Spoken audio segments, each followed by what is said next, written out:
gentlemen, and all the others. This is Alex, W7FTM, along with Vicky, KE8VKY. We will be your net control for the Saturday Night Trivia Net number 115. This is a direct-to-net, so all traffic should go through net control. Does anyone have any emergency or priority traffic they were holding until the start of a net? If so, come now.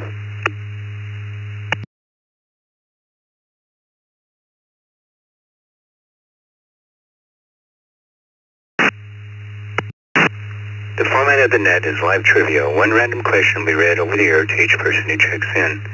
You'll have 3 answers to select from. And some good news to report. The N7 OKN repeater in Phoenix, Arizona is up and running again. So people in the Valley of the Sun wishing to connect to the ECR can do so at 440.675 megahertz. That's 440.675. Positive offset and appeal tone of 107.2. And before we get going, the question of the night is, what's an unusual fact about you that we don't know? Don't be shy. Most of the people that check into this net do it every week, and we get to know each other pretty well, but what's an unusual fact about you that we don't know? All right, let me go see who's checked in so far. I'm going to drop a second.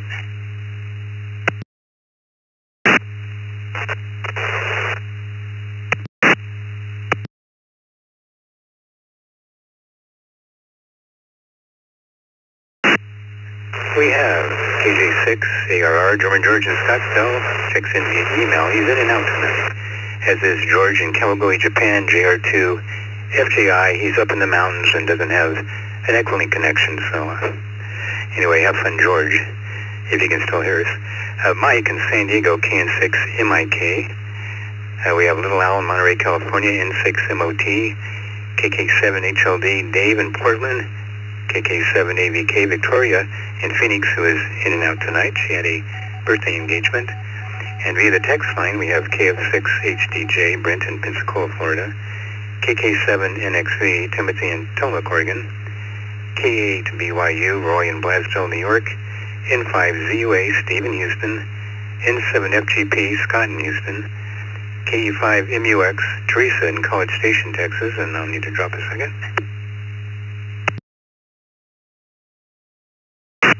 VK2DY, Robert in Kelly Ridge, Australia, KD6EIR, Wes in Grants Pass, Oregon, KI7LAG, Patrick in Beaverton, Oregon, KN6JLX and KN6JLW, Larry and Stephanie in Elk Grove, California, KK7OGC, Fred in Reno, KQ4, UPK, Chris in Hollywood, Florida, KC2JPQ, Frank in Lancaster, New York, W2AJR, Andy in Cheektowaga, New York, and KD3BPA, Chad in Cadogan, Pennsylvania. Pennsylvania. And that's all the text check-ins we have for now. If you'd like to check in, come with your full call sign phonetically twice, please. Victor Alpha 3, Delta Foxtrot Golf. Victor Alpha 3, Delta Foxtrot Golf.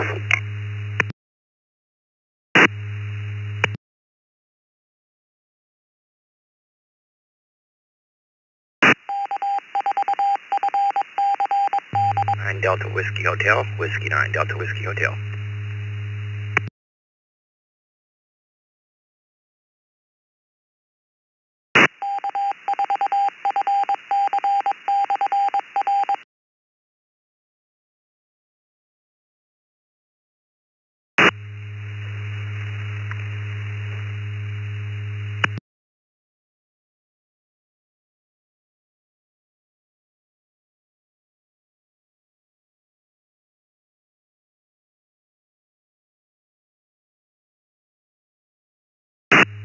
All right, that looks like that's it for now. We also picked up Jason in Oakville, Ontario, Canada, VA3 DFG, Ray in Cody, Wyoming, KJ7RVB, welcome back, Ray, and David in Owensboro, Kentucky, WD9, W9, DWH.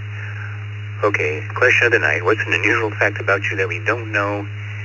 And first tonight we have Mike in San Diego, KN6, MIK.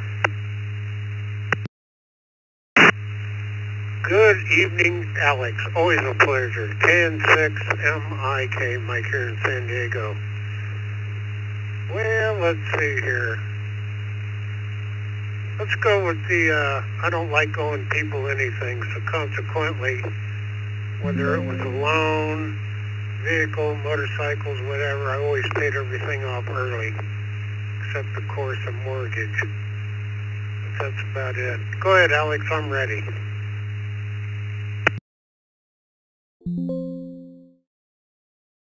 Yep, staying out of debt. I'm with you there. And like you said, except for the mortgage. No cars anyway. Your question, Mike.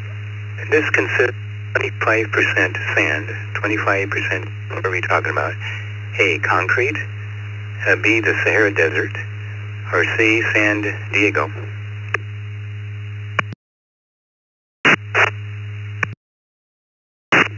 Well, let's see. I might have to go with A, Alpha. Always a pleasure, Alex. Thanks for running the net. KN6MIK, Mike here in San Diego.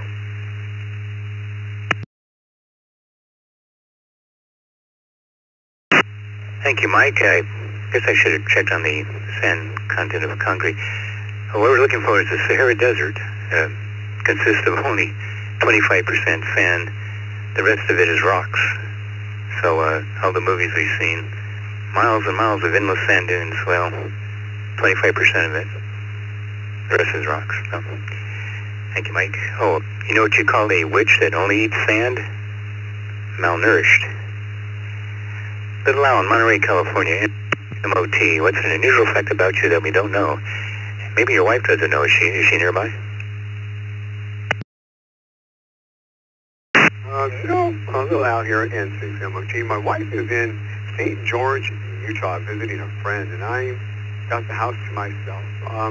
Unusual facts about me you don't know. Well, I've played the drums since junior high school, and I'm still playing the drums, and you guys wouldn't think I'm any good at anything, but there it is. I play the drums. I'm starting to take up the trombone again. I played that before too, and I just bought one, and I'm starting to take some more lessons. So anyway, I play music. Back to you.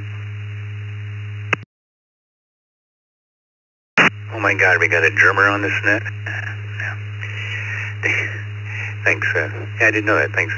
Thank you. I appreciate that. Your question is, a Pennsylvania law proposed in 1896 has stated that drivers should temporarily disassemble their motor cars when they came across A, a flooded road, B, a school zone, or C, livestock.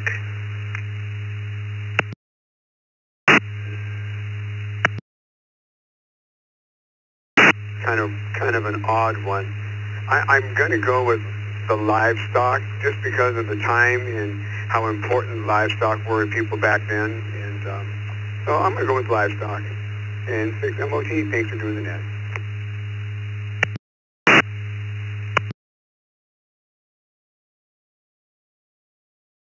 Yep, you thought that went through correctly. It was livestock.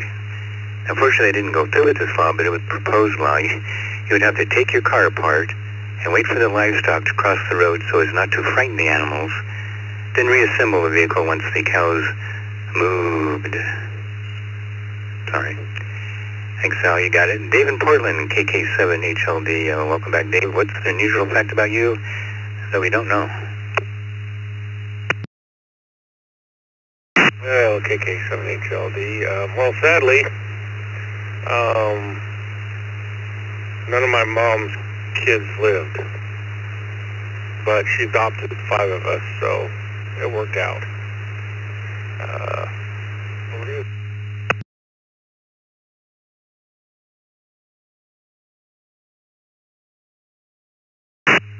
Well, kudos to your mom there. Lord, Dave, that's darn cool, and she would do that. And your question is, okay, and I've never heard of this. Maybe you have. What is lepidopterophobia? Lepidopterophobia. LEPIDOPTERO phobia. Is it A, the fear of butterflies? B, the fear of operas? Or C, the fear of rabbits? That rabbit's got a gracious streak a mile wide. It's a killer. What do you think, Dave? It's a darn good thing I have the holy hand grenade of Antioch. But I won't go through the whole skit. That's a tough one. I'm gonna say rabbit because my Latin isn't good enough to get any closer than that. Thanks for the great net, and I set my timer wrong last week, so I'll try and see you tomorrow, KK7HLD.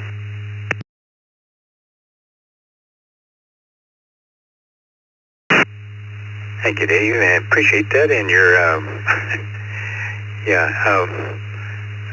the answer to this question raises two other questions. Lepidopterophobia is the fear of butterflies. Lepid, or actually, sounds kind of like fear of rabbits, but that would be, anyway. And the second question is why would anybody be afraid of butterflies? But apparently some people are.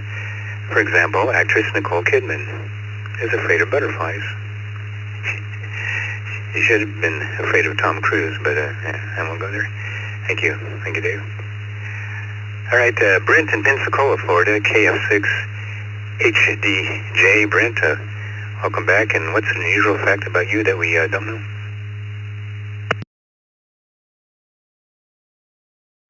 Well, good evening, Alex and Vicki and the rest of the net. Well, I could say that that nobody knows I have a large collection of plush bats, but Vicki knows that's a lie. So I'll go with, I guess that I was 3 months premature and only 3 pounds at birth, and they said I was going to be blind and deaf, which was a great selling point to my parents for adopting me, but they did anyways, and I proved everybody wrong.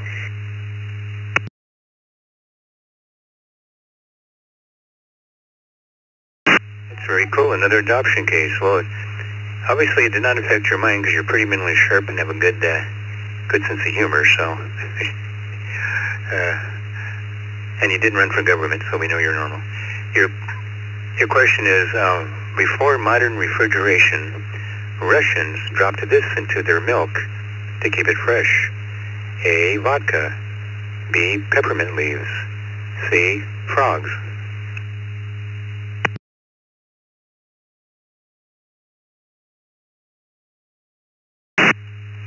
Oh boy, that's a tough one.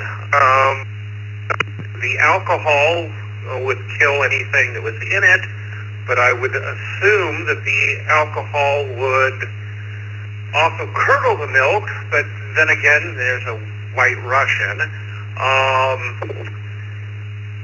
Leaves, and I don't think it was frogs. Let's go with the not so obvious one of B, peppermint leaves. KF6HDJ.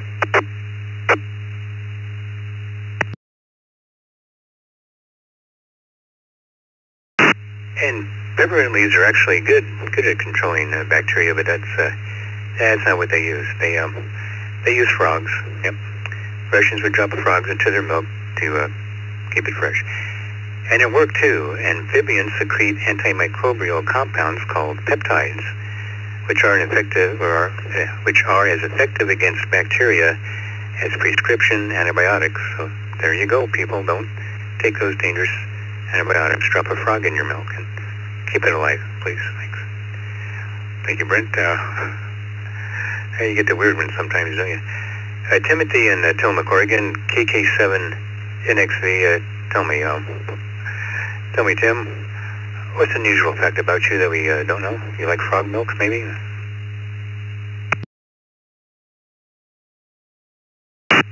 This is KK7NXV. How did you know that I like frog milk? But that's besides the point.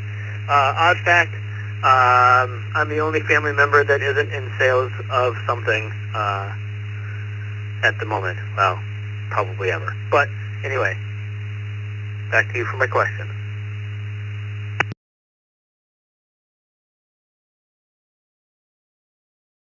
You're the black sheep in your family too, huh? I should say these. Now there's a joke there, I just can't think of it. Anyway, your question is, believe it or not, before World War II, Twinkies did contain a real cream filling. What was it made from? A, frogs, B, cow's cream, or C, bananas?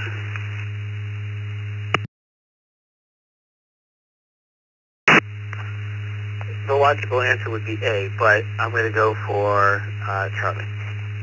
KK7NXD, back to now.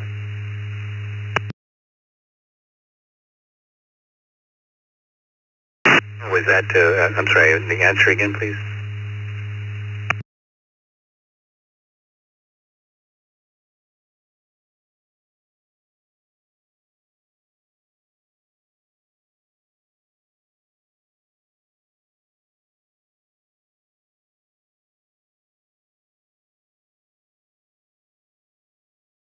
James Dewar created Twinkies in 1930, D-E-W-A-R if you want to look him up. He used banana cream filling for the inside. After World War II, because of banana shortage, he switched to vanilla cream. And nowadays I believe they have vegetable shortening in there and something else. But anyway, you got it, Tim. Thank you, buddy. Roy in Bledsoe, New York, K8, BYU. Welcome back, Roy. What's an unusual fact about you that we don't know?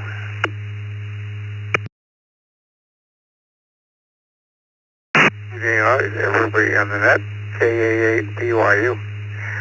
Well, I was also premature, and also I'm a 15-year survivor of prostate cancer.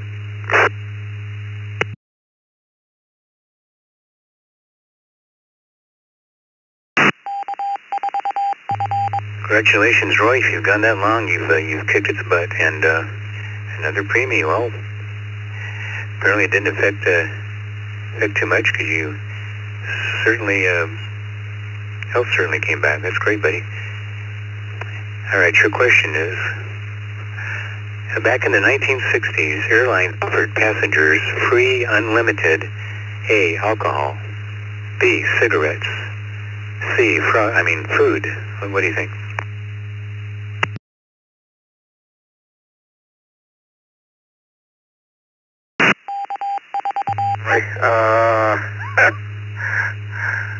I think it was alcohol. I'm not sure.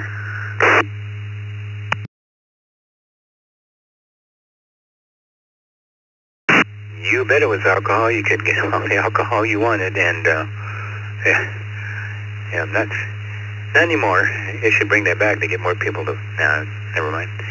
They also served full meals with your choice of dessert, so you could eat and drink to your heart's content. Had the competition back then, I guess. Thank you, Roy. You got it, buddy.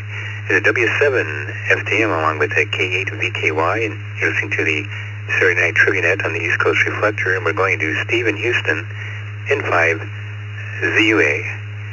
All right, Steve, what's the usual fact about you that we don't know?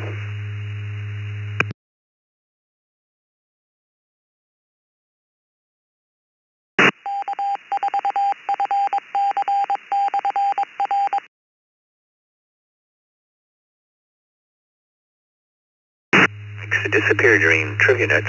Steve, N5 ZUA.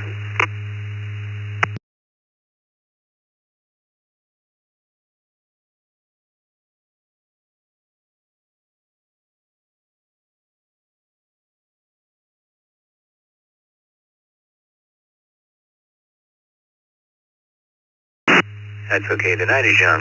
You can come back later. Might be a repeater show over there in Houston. We'll find out here in a second. Scott in Houston, N7 FGP. What's an unusual fact about you that we don't know, Scott? Well, good evening, Alex. Thank you and Vicky for doing the net tonight. Well, when I was a kid, I used to be able to ride a unicycle. My friends used to call me Wheel. Ready for a question?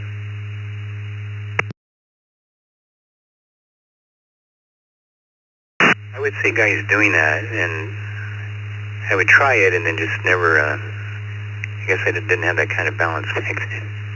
All right, Scott, your question is, back in 2005, the CSI fingerprint kit by Planet Toys was recalled after it was found that the Chinese-made toy contained A, a fortune cookie, B, a listening device, or C, asbestos?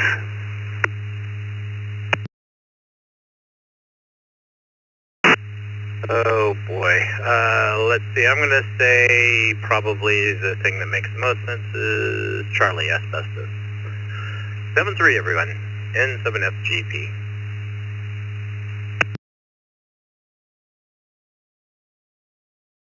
Yeah, the fingerprint powder inside the kit was found to contain as much as 7% tremolite, which is the most fatal form of asbestos. So yeah, they probably should recall those. Thank you, Scott. You got it, buddy. Teresa in College Station, Texas, K5MUX. Welcome back, Teresa. What's an unusual fact about you that we don't know?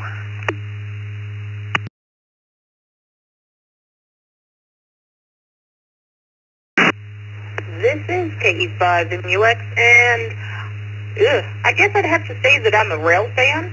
There's a few that might know, but not too many. What's my question, sir?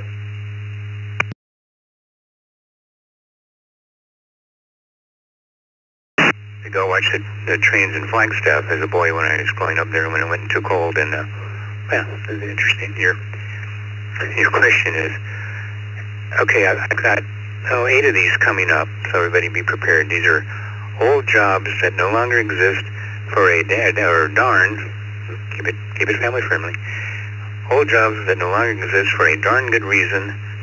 Number 1, Radium Girl.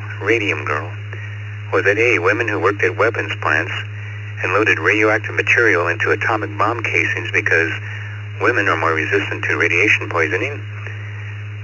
B, women who worked in factories and painted watch dials and clocks with radioactive paint? Or C, women with glowing personalities who worked for carnivals and would lure men into spending money by pretending to be interested in them? I had that happen in grade school. 7th grade carnival, these 2 girls I liked, they didn't work for the carnival, but they were there. I had a bunch of tickets and money for tickets, and they were so nice to me. They normally wouldn't give me the time of day. And when I ran out of tickets and money, they said, okay, bye. I learned an important lesson that day. Early to bed and early to... No, that's the wrong lesson. Oh, I forget. Anyway, what do you say, Teresa?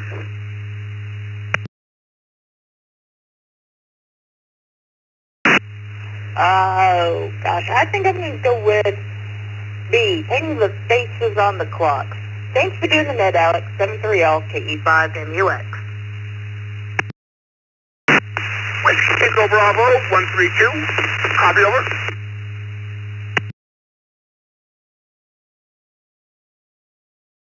Memento, pleasure, Lord. And you're correct. Yeah, women who worked in factories and painted watch dials and clocks with radioactive paint. This is from 1920 to 1940. They were encouraged to use their mouths to wet their brushes, and many of them developed oral cancer as a result. Thank you, Teresa. Robert, Kelly Ridge, Australia, VK2DY. What's an unusual fact about you that we don't know, Robert?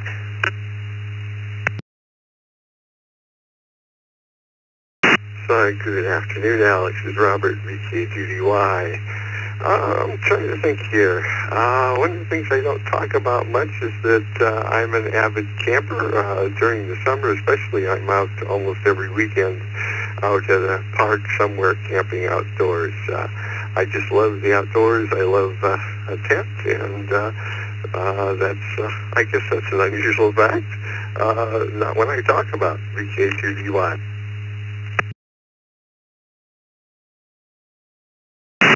You're not one of those Parks on the Air guys in HF, I hear, are you? Well, if you are, I'll try to contact you next time. Let me know. Australia comes in real good in Arizona, especially on 40 and 20, I think it is. Sometimes 10. Yeah, 10 too. All right, your question is, okay, number 2 of these. The jobs that no longer exist for a darn good reason. Number 2. Aircraft listener. A, people who would listen for enemy aircraft using a giant ear trumpet. B, people who would listen to an aircraft for any odd noises or vibrations that could indicate a defect. Or C, people who would listen to an aircraft discuss any psychological problems that might be having after developing a fear of flying. What was a aircraft listener, Robert?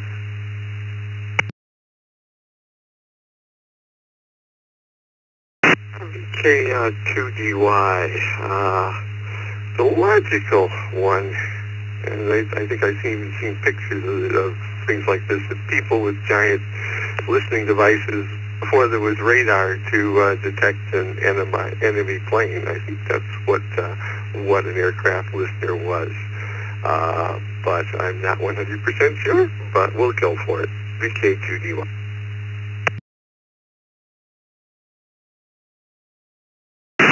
Yep, just what you said it was. Before radar was invented in World War II, that's how they listened for aircraft. It's kind of funny looking, interesting. It's interesting, but funny looking. These huge, like those horns that, people used to hold up to their ears, only this one is, 30 times that size. And that's how they would listen for enemy aircraft. You got it, buddy.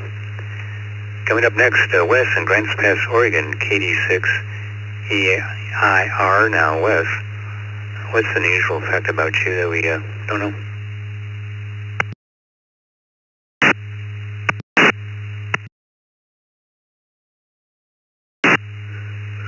Well, Alex, as a child, I had lepidopterophobia.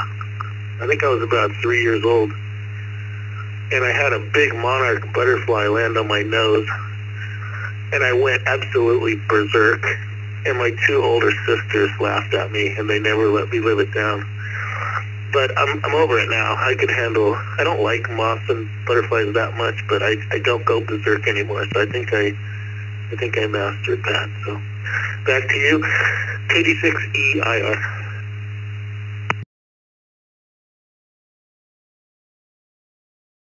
Well, how big was a butterfly? I mean, was it a huge? I can understand it was a bat-sized butterfly, but I saw in high school one time, we were eating lunch in the center of the campus there, and this girl I know, a wasp came in, buzzed in it, and got caught in her hair. Now, most of the girls would freak out, and the ones around the table did, and they were all running away. And this girl calmly just reached up, carefully extracted the wasp, and let it fly away. And she was martial arts trained, and apparently, anyway, I thought, Your question is, old jobs that no longer exist for a darn good reason. Number 3, pin boys. Pin boys. A, boys who were small enough to get inside the gears of large clock towers and reset the pins in them without getting crushed, usually. B, boys who tested new pinball machines by playing them for 10 hours straight, like I did in high school at the bowling alley. Or C, boys who would reset the pins at a bowling alley when they would rather be playing pinball. What were pin boys?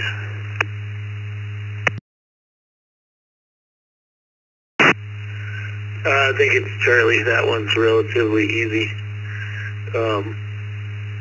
Sounds like a definite place to work because there's a lot of noise when they knock all those pins down. Anyway, that gal with the wasp in her hair, she sounded like a keeper to me. Anyway, back to you, Alex. Thanks for doing the net. KD6EIR, Grants Pass, Oregon.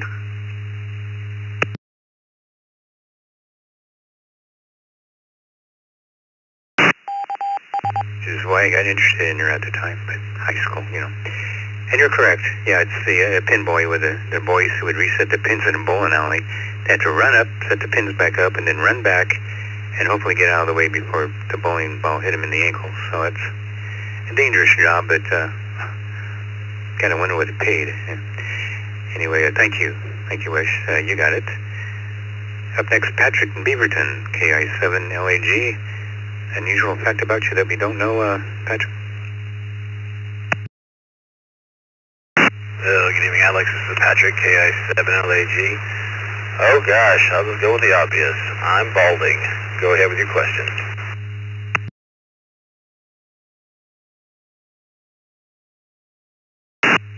Yeah, well, I imagine about 40%, maybe 30 of the current, the roster here is, and going there or been there. Your question is, Odd jobs that no longer exist for a darn good reason. Number 4, matchstick girls. Matchstick girls. A, girls who would appear half naked on boxes of matches to increase their sales. B, little girls employed because of their small hands to dip the end of a stick into sulfur to make matches. Or C, young teenage models who were required to be super skinny and sell clothing to older women. They still have those, don't they? What do you think, Patrick? As much as A would be interesting, I'm going to go with B, Bravo. KI7LAG, back to net.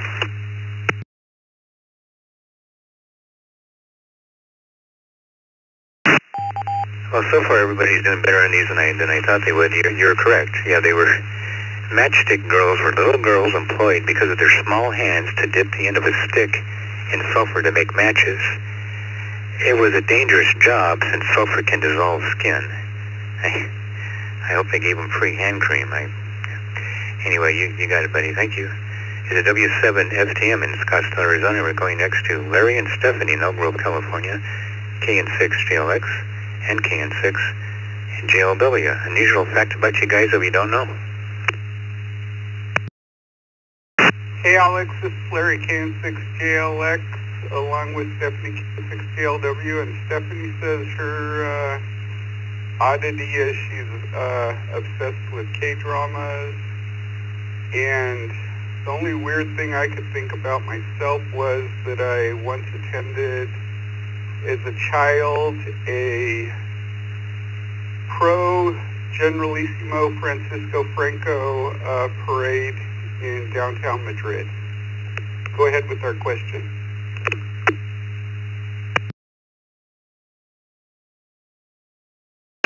Yeah, anything that isn't running from bulls, I would think that was a pretty good choice. All right, guys, your question is, this one's a little harder. Old jobs, and odd, that no longer exist for a darn good reason. Number 5, door closer. Door closer. A man whose job it was to open and close doors for ladies entering office buildings circa 1925. And B, someone who made sure the doors at the Paris Opera House were closed to prevent drafts from damaging the singers' voices. Or C, an executive whose job it was to fire people and show them the door so the boss wouldn't have to. What's a door closer?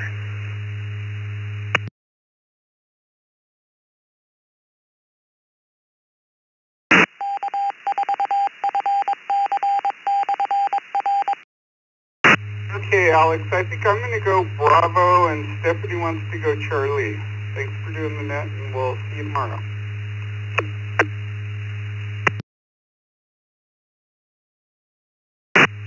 Thank you, guys, and well, you split the vote, which is good. You got it, Larry. It's a door closer was someone who made sure the doors at the Paris Opera House were closed to prevent drafts from damaging the singers' voices. Now, in reality, they just wanted to give people who had worked at the Opera House a long time a job to do, and because they were too old to do anything else, so they could still earn a living. So, vive la France. That's thanks, guys. Fred Reno, KK7OGC. All right, Fred, fess up. Other than going to Burning Man festivals, what's an unusual fact about you that we don't know?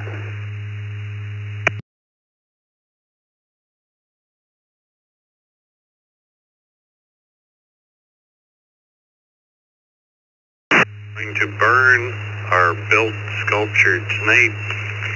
But I'm an engineer, computer engineer, and yeah, I'm an engineer for whatever project I tackle. Thank you for the net, Alex, and Vicky for logging, KK7OGC. Go for it.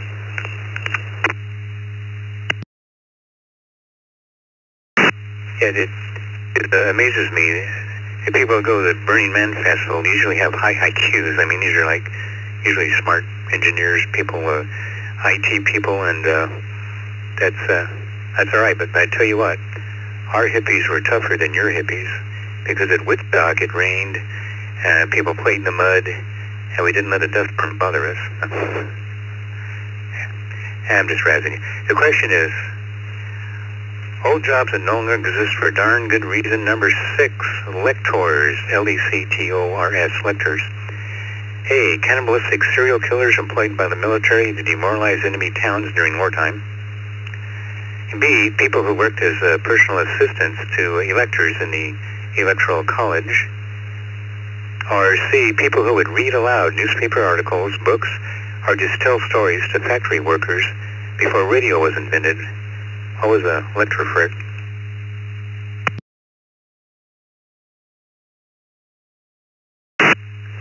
Can you spell the word lector? And yeah, I'm 65. I'm well versed.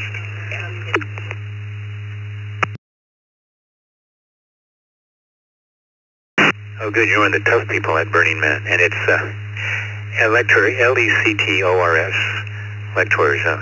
And discuss it between yourselves and see what you come up with.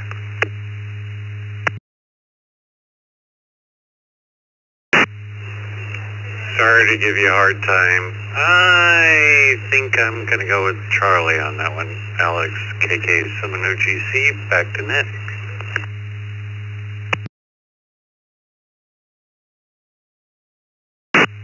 Yep, that's who they were, and I didn't know this.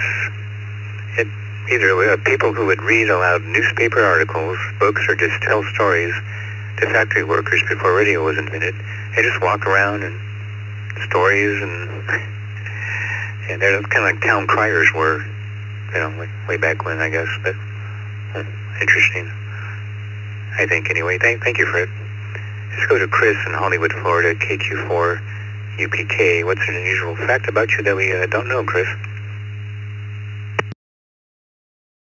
Hi, hey Alex, hey Vicky, everybody on the net. Let's see, I think I told you one of the most unusual things back in the past,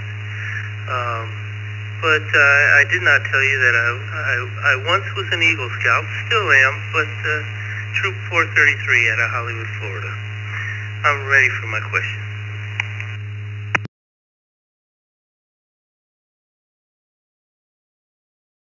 Oh, congratulations, Chris. That is a lot of work and a lot of dedication, and that's, I was in Boy Scouts also.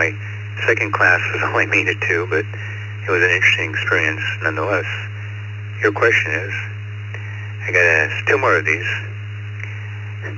Old jobs that no longer exist for a darn good reason. Number 7, a nomenclator, or nomenclator, Nomenclator, was that A, a person in ancient Rome, usually whose job it was to announce the names of visitors at the master's house. B, a person whose job it was to check manuscripts for accuracy before whiteout was invented. Or C, a person in ancient Egypt whose job it was to make sure men stayed out of the women's bathhouses. What was a nomenclator, or nomenclator?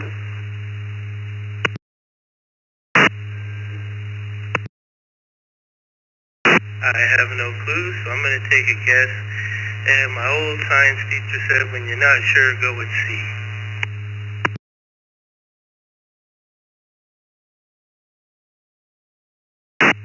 Well, you're close to the time period anyway. It's actually the nomenclator is a person in ancient Rome, usually a slave, whose job it was to announce the visitors at the master's house.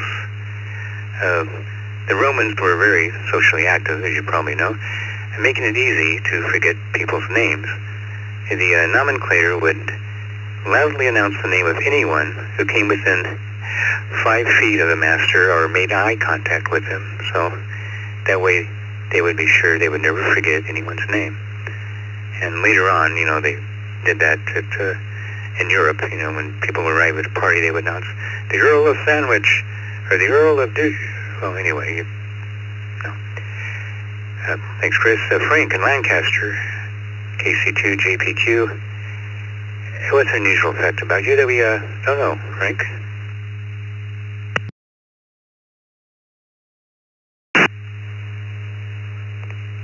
Good evening, Alex, and everybody on the net.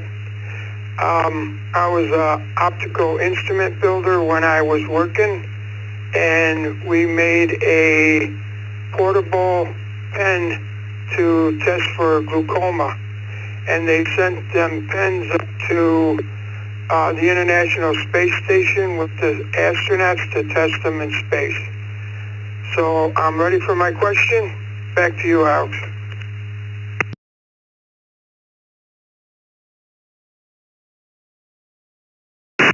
But Frank, have you ever done anything worthwhile? Good Lord, Frank, that's a good one. Your question is, okay, last one of these. Old jobs that no longer exist for a darn good reason. Number 8. What job does the phrase, "they're so poor they don't even have a pot to pee in," originally come from? Now, I cleaned that up a little bit because this is a family net, but yeah, what job does the phrase, "they're so poor they don't have a pot to pee in," originally come from? Was that A, tanneries, B, blacksmiths, or C, porta potty workers?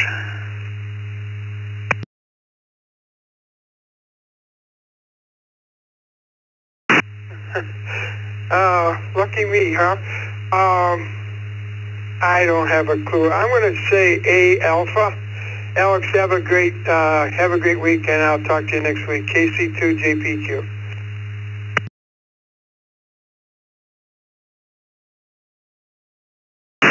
Yeah, that was a little below your intelligence level, that question, but you got it right. Yeah, it's tanneries. That's where the expression comes from.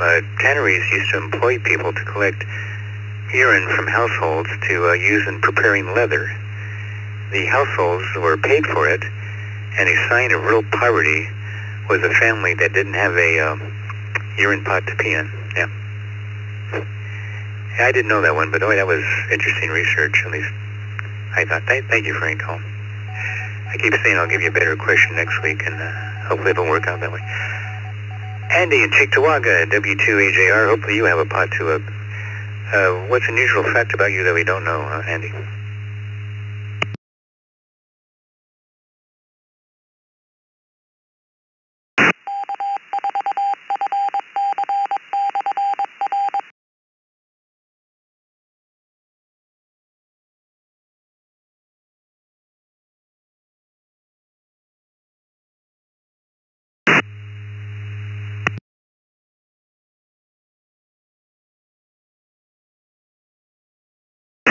W2AJR, Andy, are you still with us? W2AJR, something personal about myself that no one knows about, perhaps, other than that. I make stained glass lamps. How's that? There you go, Alex. Thank you.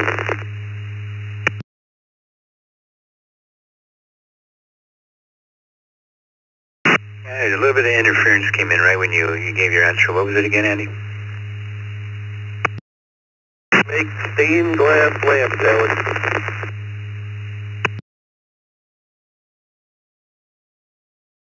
Stained glass lamps. Wow. It's, does my wife had one? She's got every other kind of lamp around here.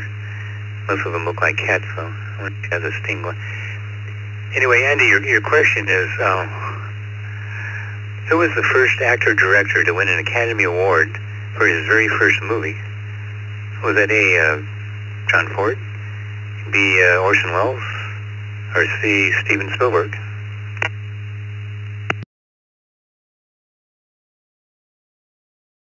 The three that I can even picture as an actor would be Orson Welles, so I'll go with B. Thank you. 7-3, everybody. Have a great week.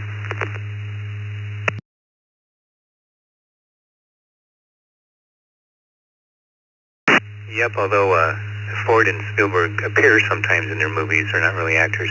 Yeah, Orson Welles, he was the first actor-director to win an Academy Award for his very first movie, Citizen Kane, 1942. Best director, and he got a bunch of other Oscars too, but How Green Was My Valley took the best picture that year. So, another good movie. Thank you, Andy. This is W7FTM in Scotts, Arizona, along with Vicky, K8VKY, and you're listening to the Saturday Night Trivia Net on the East Coast Reflector. And we're going to Chad in Cadogan, Pennsylvania, KD3BPA. Unusual fact about you that we don't know, Chad. Come on, piss up. Well, I guess the biggest thing is I'm a giant history buff. Towns all over the place. A lot of it is currently French and Indian War and Revolutionary War, but I've been medieval in the past. I've been Civil War. KV3 BPA back to control.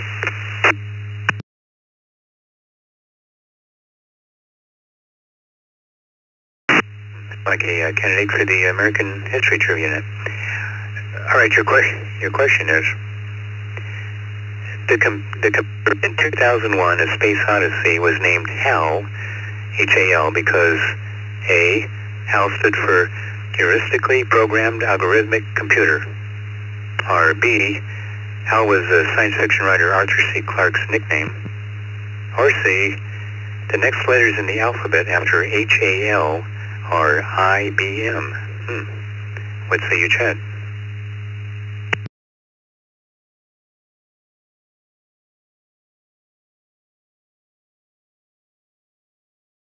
I'm going to have to go with C. That's actually kind of at least very coincidental, if not.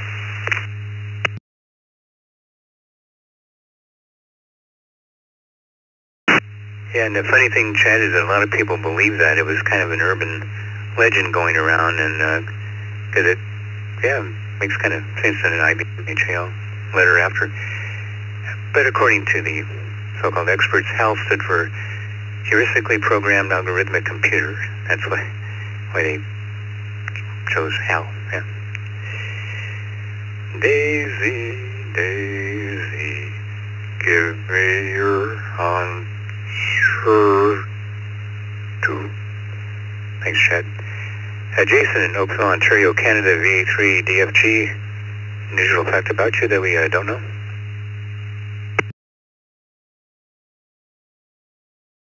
I guess I'd have to say I've been sleeping in a gathered end hammock for 5 years now, and haven't had any back pain or phantom pains or anything like that like I used to when I slept in a bed. So, yeah, there you go.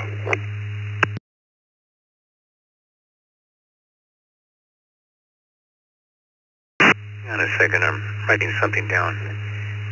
Get hammock. Amazon. All right, Jason, your question is, potatoes weren't a popular food in France when they were first introduced. People considered them only fit for animals. A pharmacist named Parmentier knew potatoes were good food and was able to popularize them with the working class by A, giving them away for free, B, claiming that they turned gray hair back to its original color, or C, getting a 2-acre farm to grow potatoes while placing armed guards around it. How did he make potatoes popular?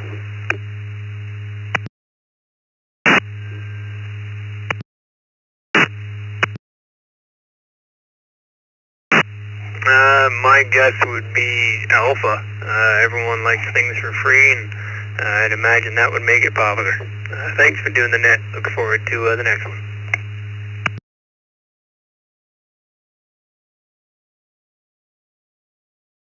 Well, even though you're in Ontario, you have to think like a Frenchman.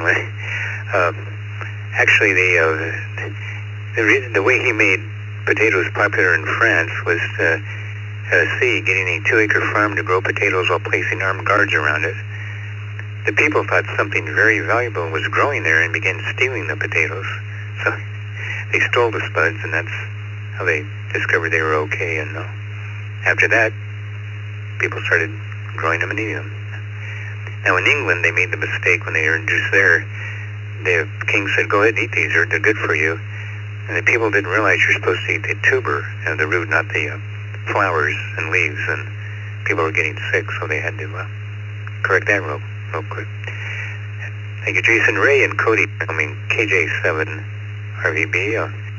Welcome back, Ray. What's an unusual fact about you that we don't know? You were in the series Yellowstone, right?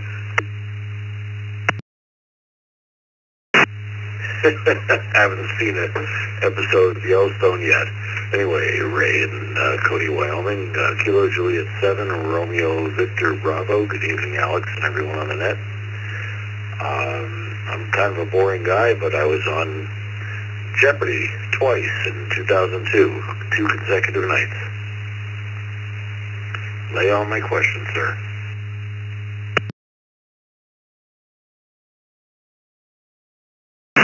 Hey, very cool, Ray. That was with my namesake, Alex Trebek. He used to watch it in the 60s, I think, with that. Anyway. Very cool. Your question is, what was the Kettering bug? The Kettering bug. Kettering bug. A popular dance in the 1920s. B, the very first drone aircraft. Or C, a listening device used by the KGB. Any of those are possible. What do you say, Ray?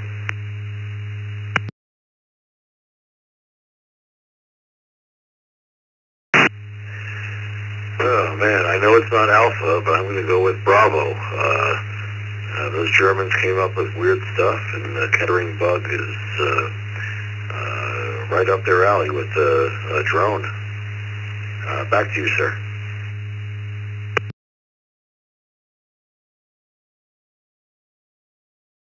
Even knew by the name that it was German, and you're correct. It was the very first drone aircraft. The Kettering bug was an unmanned biplane invented in 1918 that could hit targets 75 miles away. Humans are inventing more ways to kill one another. That's, you got it, buddy. Nice. Very nice. David, Owensboro, Kentucky, W9, DWH. All right, David, what's an unusual fact about you that we don't know?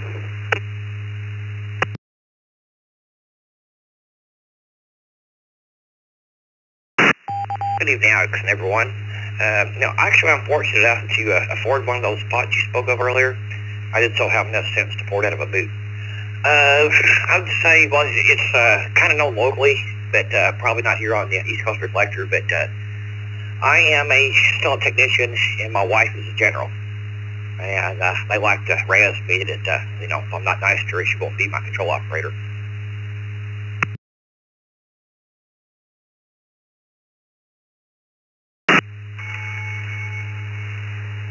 Thank you, David. I think you're okay. The wife's okay. Got it. The wife's the control operator. Your question is the first tennis balls ever made. The first ones were stuffed with this: A, newspaper. B, human hair. C, explosives. Made the game a lot more interesting. Even I'd watch it. What do you say, David?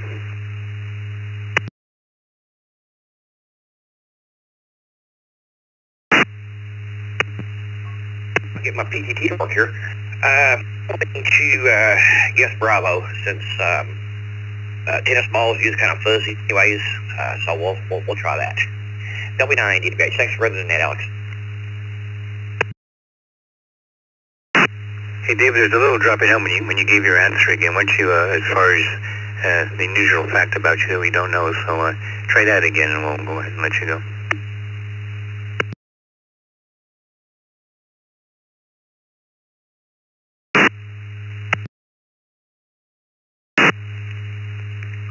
Yeah, so we'll hit you in my end here as well.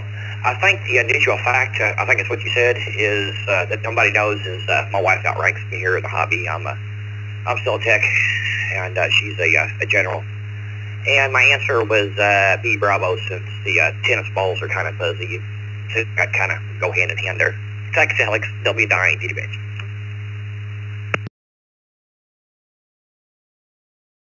Okay, thanks, David. Got that time, and yeah, you're correct. It's the first tennis balls were stuffed with human hair.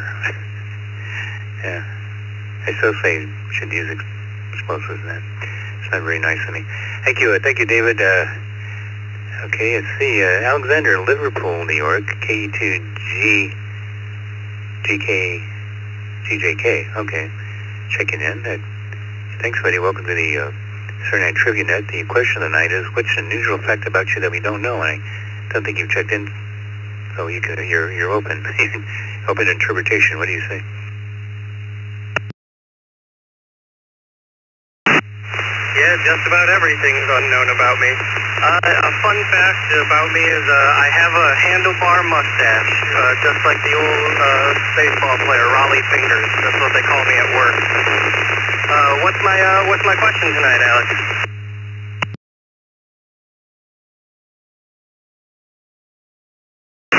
People don't realize how much work it takes to get that mustache looking and waxed and everything. Your question is, in 1943, Joseph Duckworth was the first person to safely fly an airplane into the eye of a hurricane. He did it because, A, he worked at the NOAA and they needed a volunteer to try it.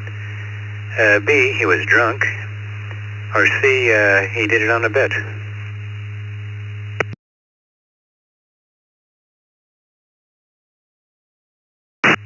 My guess here is going to be Bravo. Never underestimate the power of alcohol.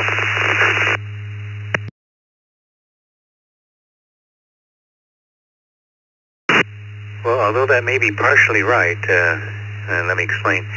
He actually did it on a bet. In 1943, a hurricane was approaching Galveston when two American Air Force officers, Colonel Joe Duckworth and Lieutenant Ralph O'Hare, made a wager over a few highballs with some British pilots that they could fly an aircraft directly into a hurricane. The two officers risked their lives by flying right into the heart of the storm and successfully pierced the eye of the hurricane and made a report. Upon the return, an Air Force meteorologist eagerly requested to be flown into the storm next, and the insights gained spurred the establishment of hurricane hunters. Their mission, of course, is to fly directly into hurricanes and tropical storms to collect real-time wind speed, pressure, temperature, and humidity data. And they still use prop aircraft to do that because they need to fly slowly. Thank you. Thank you. I hope to hear you next Saturday. John in Southport, Minnesota, South St. Paul, Minnesota. KC1QPL on the text line. Unusual fact about you that we don't know. Well, back in the day, good Alex, by the way, and good evening everyone on the text net, and thank you, Vicky, for being on the log. Back in the day, before I had a few strokes, I proposed a mathematical equation that predicted the spontaneous decay of neutrons into energy, prompting the University of Minnesota and others to build a detector in an underground mine in Sudan, Minnesota. But I don't talk about that much because due to the strokes, I've forgotten most of that. Anyway, what's my question?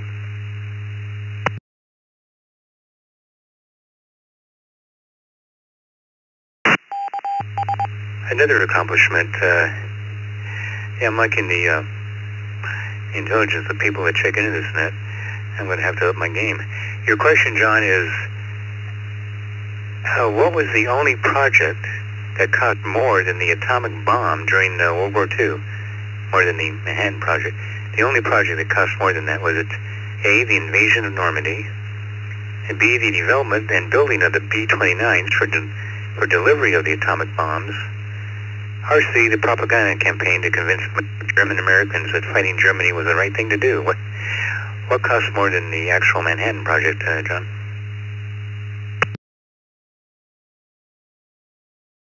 Well, as a physicist, I should know this answer, but I don't. I'm going to venture a guess and say it was probably the marketing campaign or the propaganda campaign. That's just a wild guess. See how I do. Back to you, sir. Thanks for having me. See you next week. KC1QPL back to net.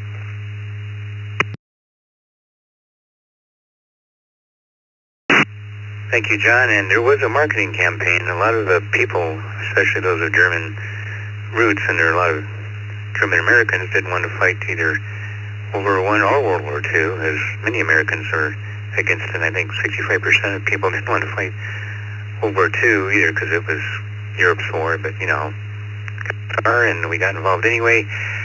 But in this case, it was B. the development and building of the B-29 for delivering the atomic bombs, codename Operation Wade, actually cost more than the Manhattan Project. Now, I didn't realize that. I figured they just used their best planes, and but no, they needed a special aircraft to do that, to deliver those. So, oh, thank you, John. I appreciate you checking in, buddy. That's the end of the list. Is a W7 FTM along with Vicky KVKY. You're listening to the ECR Trivia Net, taking more questions. Full call sign, taking more check-ins. I got the questions. You check it. Full call sign phonetically twice and slowly. KO4 WDF Kilo Oscar 4 Whiskey Delta Foxtrot Lee.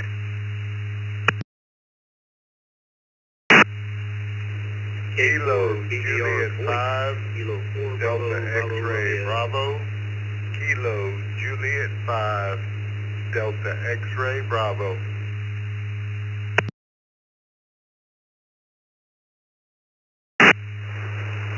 Whiskey Kilo 3 Alpha Whiskey Alpha VK3AWA. Whiskey Delta 8 Papa India Charlie. Whiskey Delta 8 Papa India Charlie. M7OKN. KO4 WDF.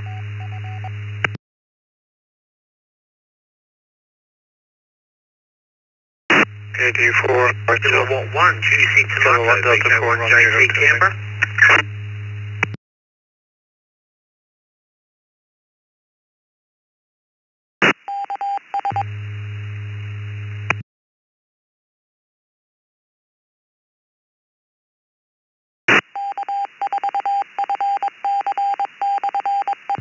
All right, let's hold it there and get caught for a second. We have Lee in Waycross, Georgia, KO4WDF. And we have Frank in Sugar Land, Texas, KJ5DXB. Boyce in Surprise, Arizona, K4BBR. Welcome back. Boyce, we have Daryl in Paradise Beach, Australia, VK3AWA. We have WD8PIC, Bob in Slovenia, Ohio. How you doing, Bob? N7OK and John in Mesa, Arizona. KF4WDF. William in Castle Rock, Colorado. KQ4RHX, Dale in Palm Bay, Florida. And AC4BR, Brian in Monticello, Kentucky. Monticello, Kentucky. I'll get this right. All right, the question of the night. What's an unusual fact about you that we don't know? We'll take more check-ins in a second because we did have a little bit of doubling, but let's get through here and go to Lee in Waycross, Georgia, KO4WDF.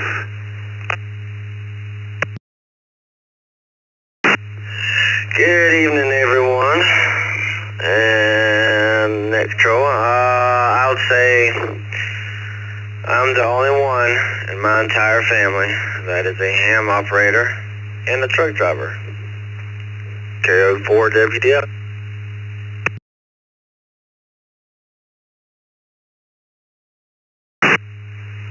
All right, Lee, I know a lot of truck drivers are switching to amateur radio. We get a lot of them in one of the, and Jay over in Houston also, one of our check-ins, is a former truck driver and using the amateur radio, so apparently it's picking up. Your question is, in medieval times, a man became an adult at 21 because A, was the age he was considered old enough to own property, B, was his 250th lunation, the age the Druids believed a man would mature, or C, was the age he was considered old enough to bear the weight of body armor. So what made a man grown up in medieval times? I reckon I'll have to go with C.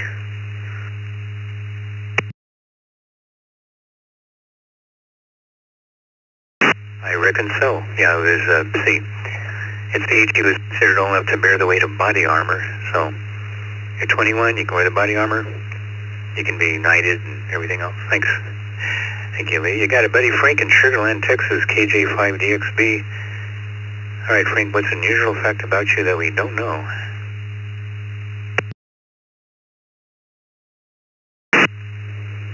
Victor Kilowatt 1, did you see Tomasa Camper trying to get in? Buddy, how about right now I am learning how to play the American Native Flute.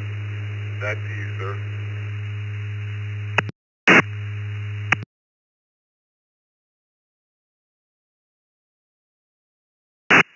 And they sound fantastic when you get it down. You know, I've heard people try to play them, but when you learn it, they sound, well, like any other instrument, I guess. And the Australia station, hang on a second, we'll get you here in a second. Your question, Frank, is, here we are. Who was the first president to be born in a hospital?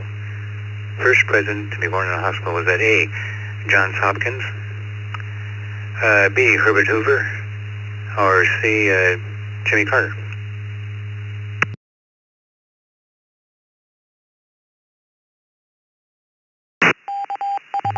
Oh, man. John Hopkins sounds like it should be the correct one, but I'm going to switch it to Jimmy Carter. Back to you, sir. Thanks for the check-in.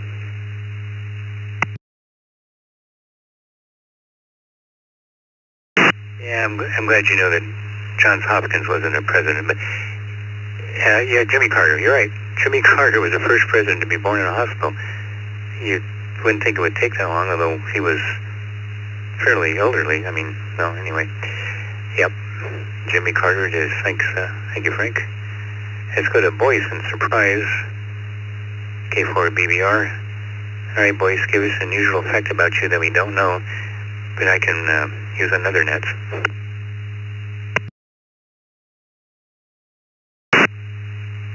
K4BBR. Well, good evening. Well, since nobody out there has really ever met me, I would say there's 72 years worth of stuff nobody knows about me. So a lot of material. I was reminded of something this week, and I'll make it that. I saw Caitlyn Jenner interviewed on TV the other day, and I kind of laughed and thought, I remember her.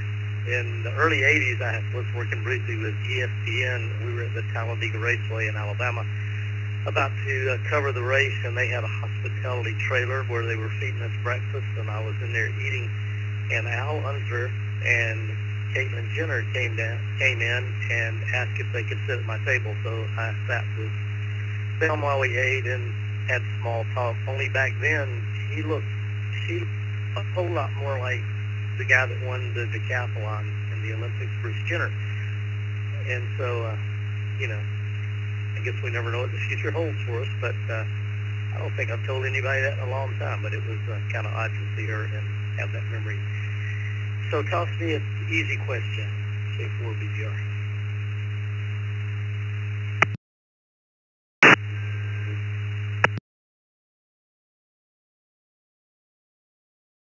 Oh, well, that's neat. You got to see the before and after. Okay, your question, Boyce, is according to ancient Roman tradition, the purpose of bridesmaids was A, to consummate the marriage on the wedding night if the bride was unable to do so. B, to bless the marriage with fertility. See the answer above.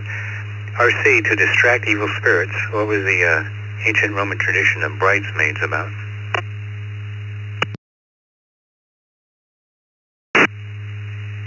Man, how times have changed. I'm going to try to stay innocent and just guess with B on that one, so I'm going to go Bravo, K4BBR.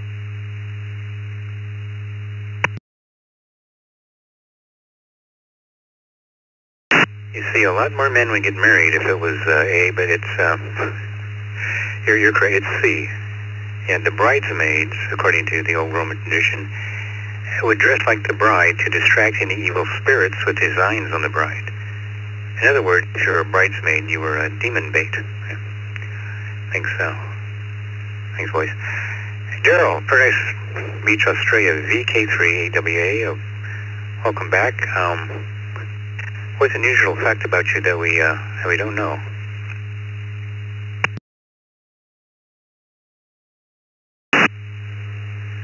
Good evening, Alex, Vicky, and those listening. Well, I guess, I don't know whether it's unusual, but quite a few years ago I owned a two-seater aeroplane here in Paradise Beach, and flew that for many, many years, and managed to come away unscathed from that Alex here.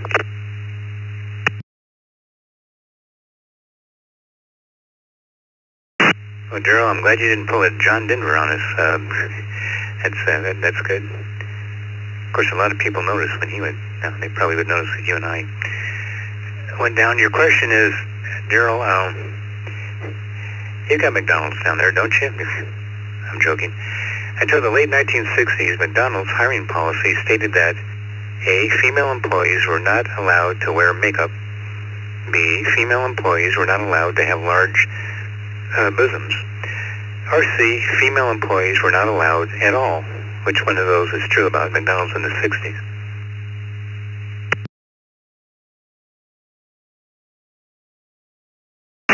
Well, it could be any one of those, Alex. But I'm going to go for C, Charlie. Back to you.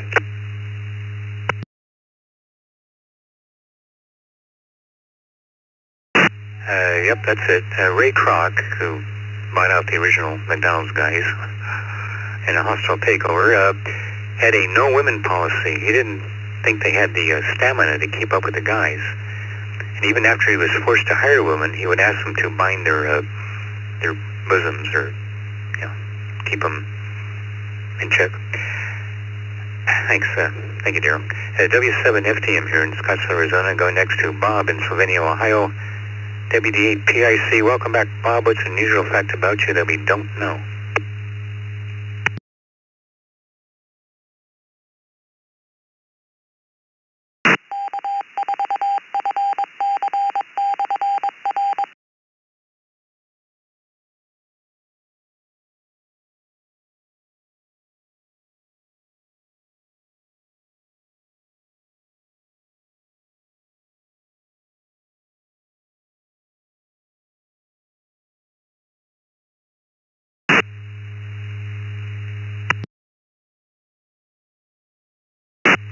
W8PIC, Bob in Sylvania, Ohio.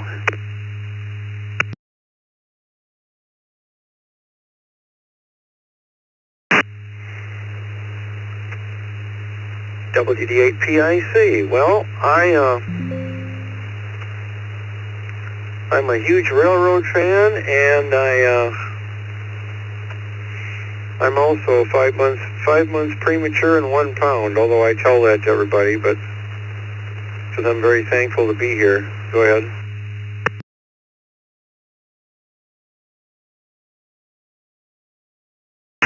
Bob, for a second there, I thought you were going to say you're 5 months pregnant.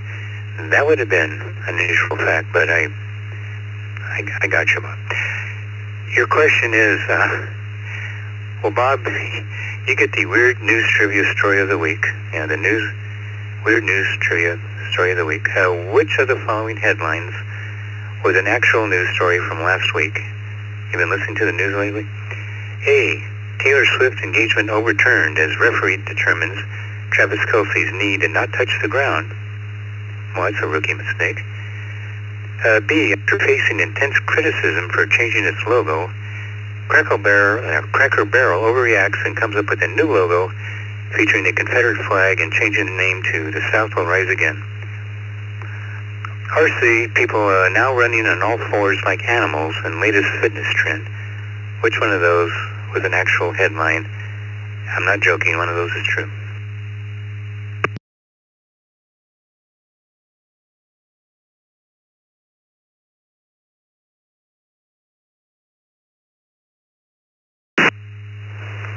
Because it's weird, I'm going to go with C, because I don't know which one is correct.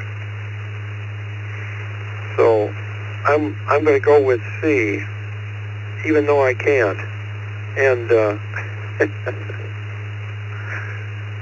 yeah, I love it. It's thank you very much for doing the net. And speaking of that, back to net control.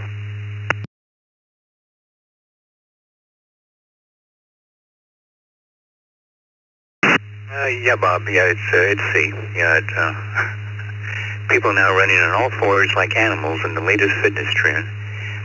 A rising fitness trend has fans channeling their inner animal by walking, running, and even jumping on all fours, a form of movement known as quadrobics. The unconventional style of exercise is gaining traction on social media where devotees are showing off their bear crawls and cat leaps, often while wearing furry masks and tails. Uh-oh. Well, if a young lady's attractive enough, then here, kitty, kitty, kitty, kitty. My cat just looked at me like I was crazy. Thank you, Bob. You got it. Got it. And thanks to the Babylon Bee for some of those other great headlines that they come up with. John in Mesa N70KN, welcome to the Saturday Night Trivia Net, John. And can you tell us an unusual fact about you that we don't know yet? Well, I've not told very many people this or not, but when I was a young kid and I was just reaching puberty and my voice was cracking, I could yell out 2 notes at the same time, and it sounded awfully strange. And I irritated a lot of people doing that. And that's my claim to fame.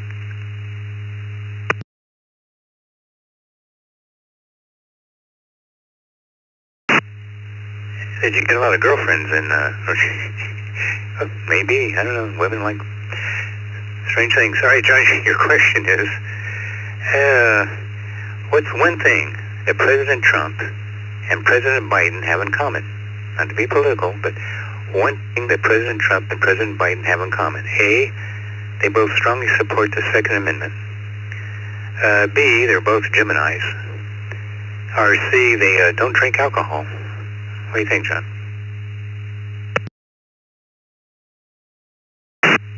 Well, I think it was the alcohol thing, to be honest with you. I'll go with C. N70KN, back to net.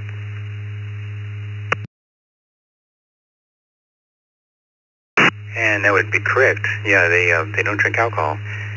Donald Trump abhors alcohol because of his brother's abuse and health issues, and same with Joe Biden. His brother suffered a bad addiction, and his family on his mother's side were, heavily alcoholic, so neither one of them drink alcohol for any reason. And a lot of people don't know that. Thanks, Johnny. Appreciate you checking in to the Saturday Night Trivia Net, and we're going next to William in Castle Rock, Colorado. KO4WDF. Looks like you're new to the net also. What's an unusual fact about you that we don't know, which is pretty much anything? What do you say, William?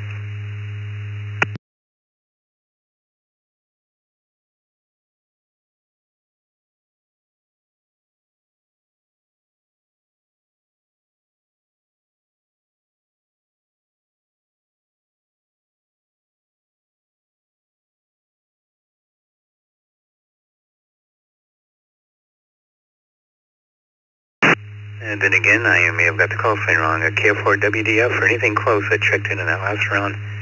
Come now.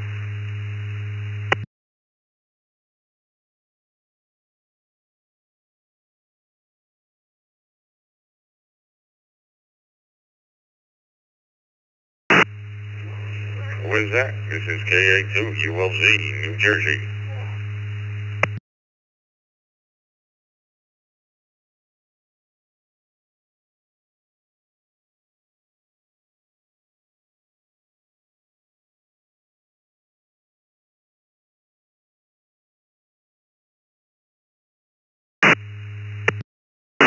Okay, got down the Jersey station. Also, let's see, I'll get to you in a second. Dale in Palm Bay, Florida, KQ4 RHX, you're up. What's an unusual fact about you that we don't know?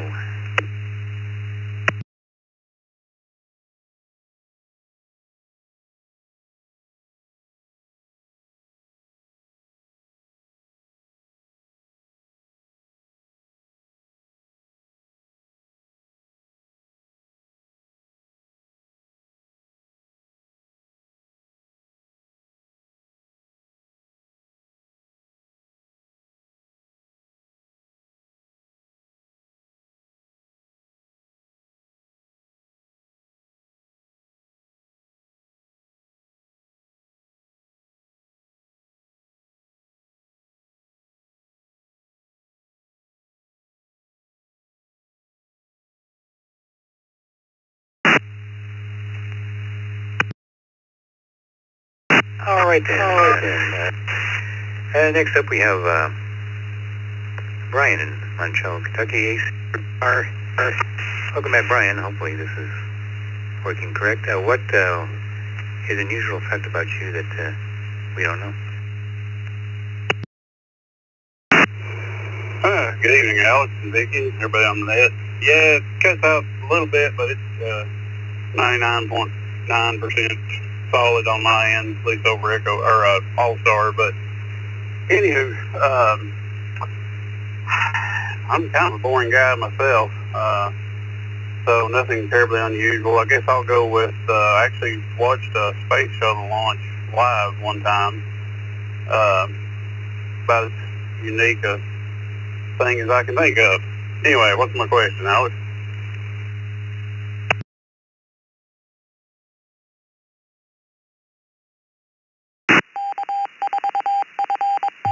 Was that the one when Will Smith and Tommy Lee Jones put the device on top of the capsule to protect the world from the invasion?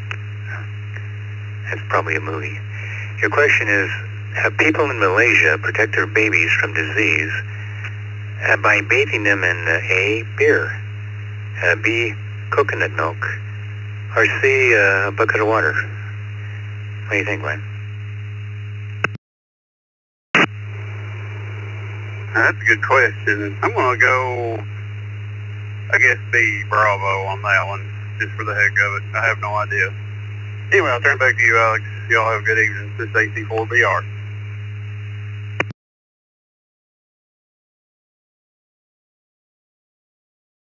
Yeah, like when we were kids, sometimes we bathed in a bucket of water.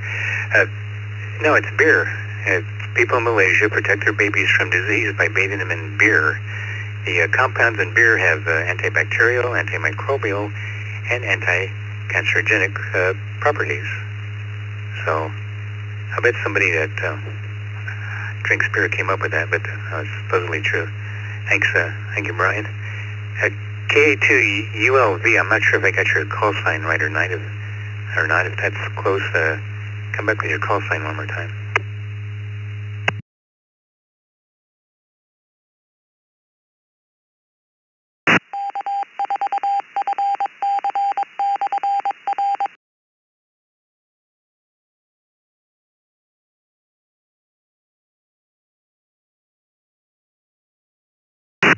We're almost done with this round, so we'll go to John in Australia. VK1JT, welcome back. What's an unusual fact about you that we don't know?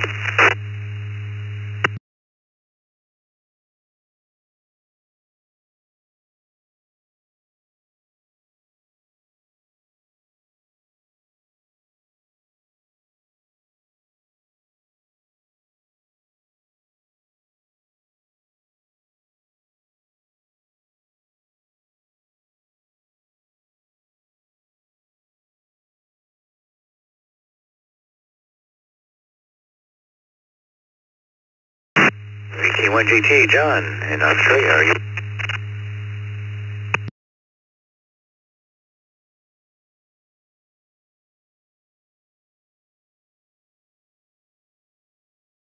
Right then, let's go to Philip in New York K2ELV. I believe we got the call sign right this time. What's an unusual fact about you that we don't know? And welcome to the ECR Trivia Net.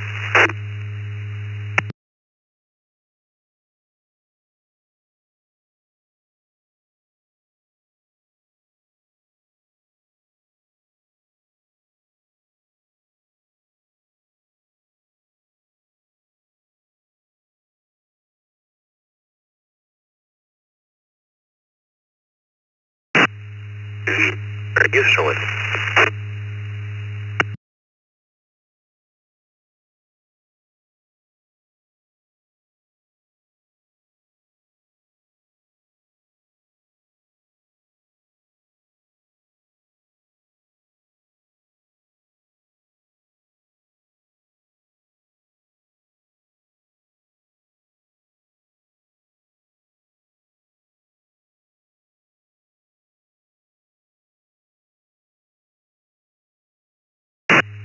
All right then, well, we'll take new check-ins. You want to get a question on the Trivia Net, full call sign phonetically twice, please, and We'll get you a question.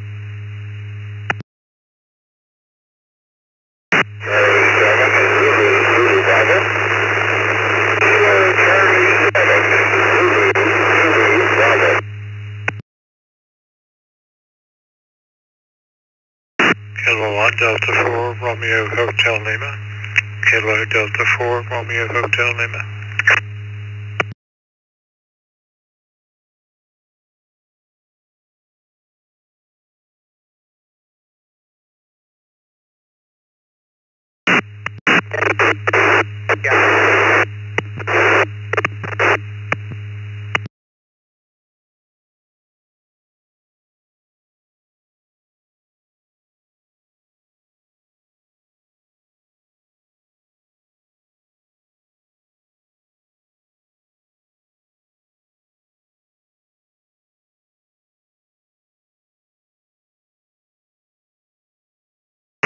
Okay, hold on there. We picked up 2 more. Someone was coming with too much pass noise. It couldn't really pull you out. But the KC station, ZJB, all we got, if you could come with your call sign again, please.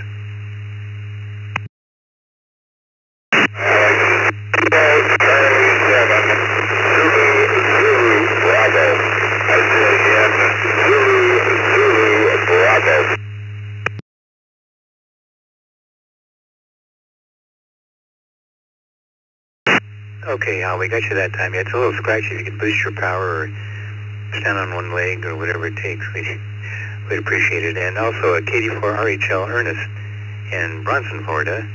We have checking in. The question of the night, what's an unusual fact about you that we don't know? All right, Hal in Hillsboro, KC7ZZB.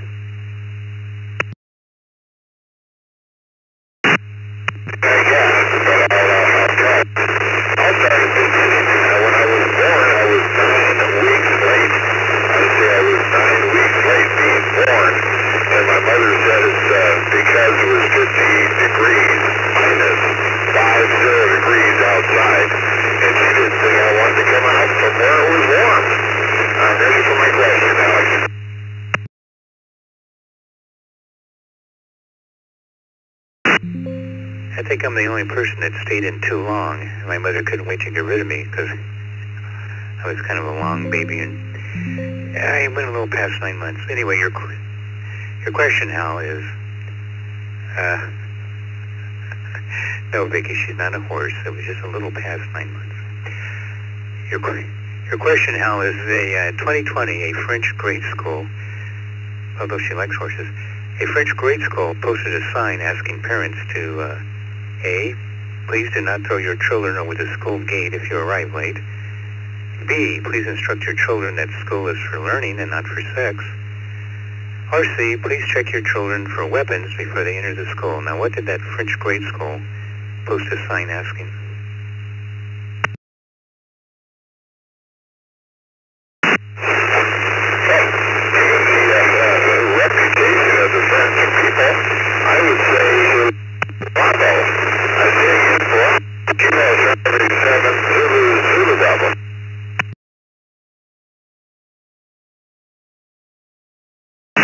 Yeah, France, you would think, right? That's probably more appropriate in America.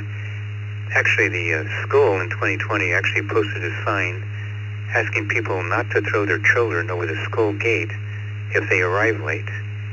Apparently, they were just taking their kids and the gate was closed, tossing them over the gate.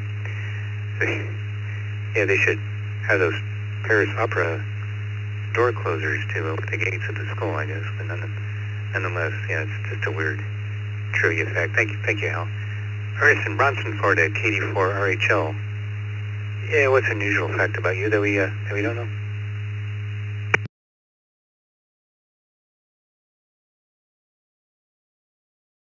Good evening, Alex. Well, I don't know that there's anything unusual about me, but I did one time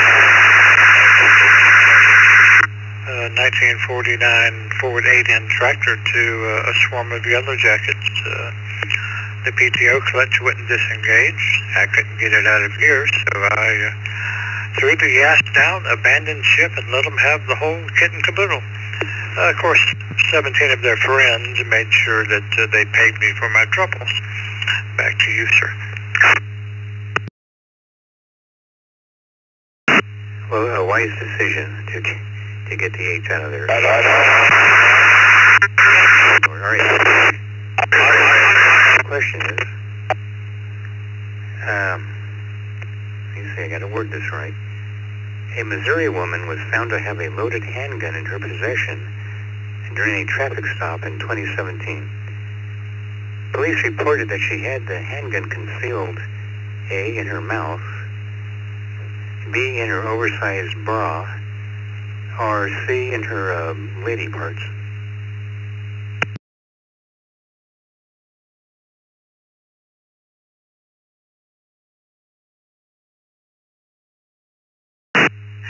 Of course, I would get a question like this. I have no idea, Alex, but I'll take a shot in the dark and we'll go with C.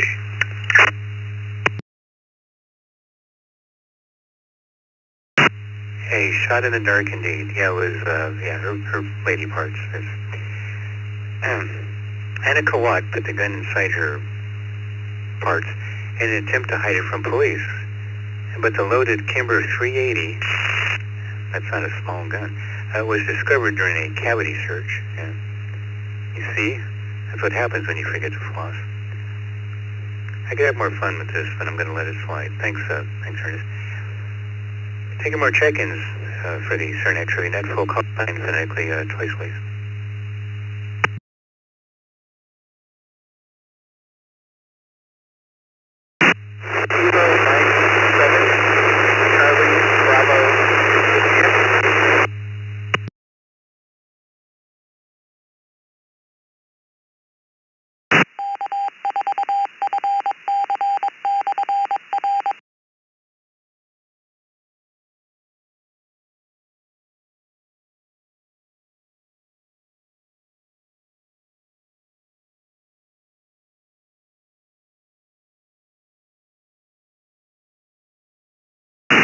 Oh, one more time. Was a lot of pass points with that one. Was that Caden in St. George? KM7, try it again.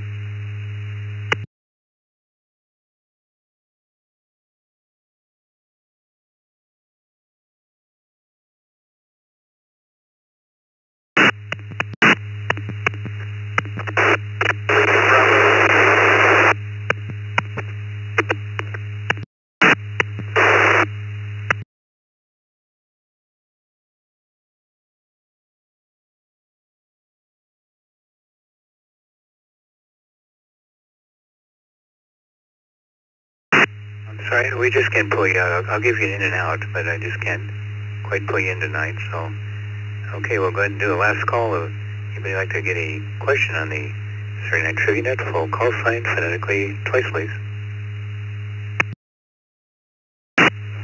November 5, Zulu Uniform Alpha. Again, November 5, Zulu Uniform Alpha. Recheck.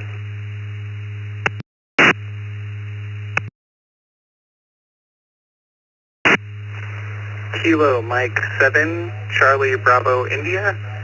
Kilo Mike 7, Charlie Bravo India.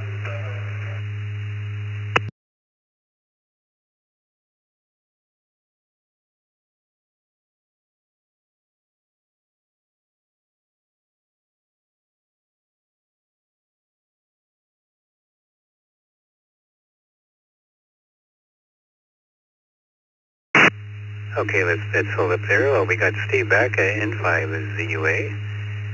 And KM7 CBI Mike in Portland, Oregon.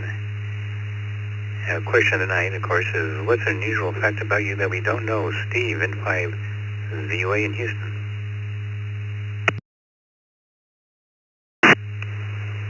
Okay, Alex, good evening. Yeah, finally clear of malfunction junction, and it looks like I'm connected. Teresa had sent me a message you were going to recall me, but then I never heard you do that, so I got confused there. I was waiting. I once worked as a debt collector for about 3 months. So pay up or I'll break both your kneecaps.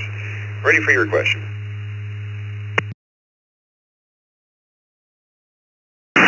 Well, since you're rather a large guy, I could see why that would be effective. Your question is, according to Billboard magazine, which Beatles song was the biggest hit for the band? A, Lady Madonna. B, Hey Jude. Or C, I Want to Hold Your Hand. I think we'll try Bravo on that one. Thanks, N5ZUA. Yeah, don't make it bad, and you're right, yeah, it's Hey Jude. It was the number one on the Billboard Hot 100 chart for 9 weeks in 1968, longer than any other Beatles recording. Now, the odd thing is, it was released as a 45 and wasn't on any of the Beatles albums at the time. The song Revolution was on the B-side. Just make sure you put that little yellow spindle adapter in the hole before you play it on your turntable. By the way, my favorite dinosaur is the Velociraptor. It's also the name of a Western Digital hard drive in my computer, so... Dinosaur. Thanks, Steve. McAllen, Portland, Oregon, KM7CBI. Welcome to the ECR Trivia Net. What's an unusual fact about you that we don't know?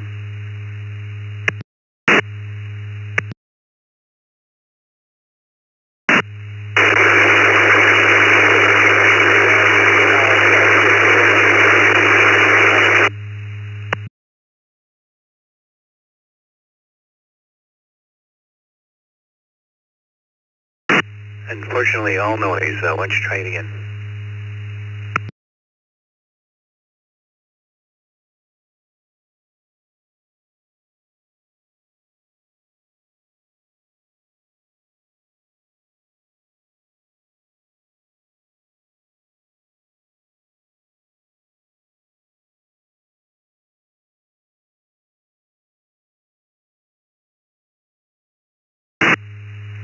Here we go. Kilo Mike 7, Charlie Bravo India. Yeah, I'll give you two of them here real quick. My echo link is being a little weird here. Yeah, the first one, I'm the first in my family to get a ham radio license. I've had mine for about a week now. And another one is that my wife and I try to get to Disneyland at least once every year. Back to you.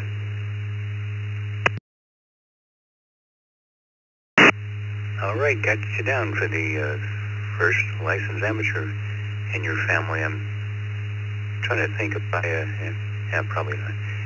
Anyway, your question is, which professional athletes run the most distance in the course of a game? Would it be football players, the baseball players, or the soccer players?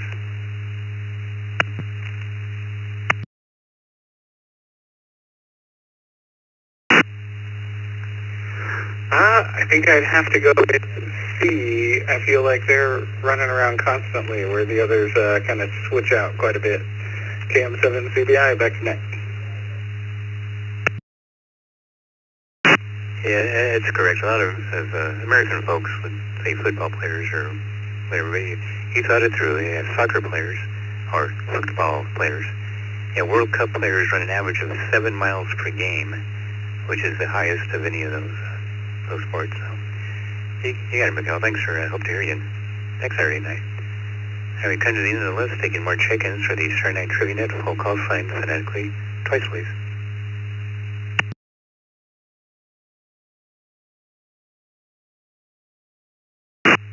Whiskey 4, Tango Tango Sierra. Whiskey 4, Tango Tango Sierra. I'm in and out.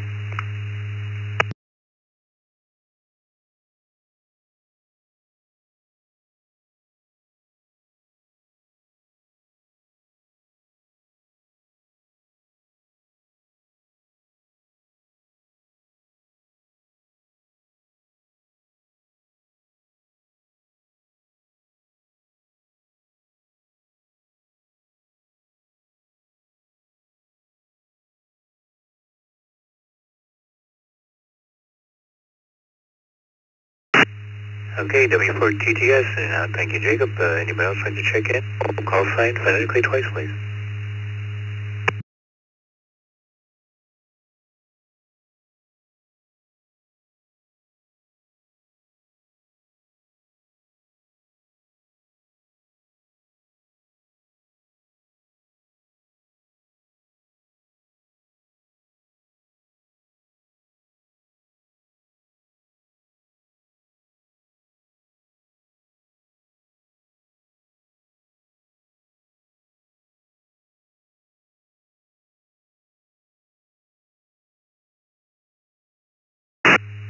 All right, then, let's call it a net to see how we did tonight. Well, we had 42 check-ins total. And thanks to everybody who did check in. And of those who answered questions, so we had 23 people got their questions correct, and only 11 people missed their questions. And as far as the question of the night, well, that's pretty much all over the place. I think we have a few more railroad friends out there than we do anyone else, and I'll figure this a little bit later, but yep, all over the place. Great pie chart, by the way, Vicki.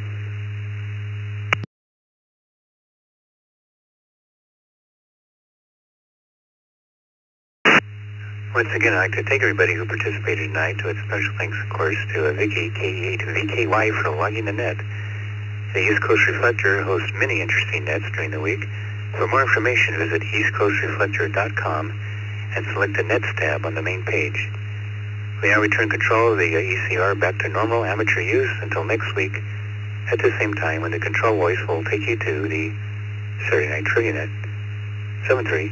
Good night. W7F Team Clear.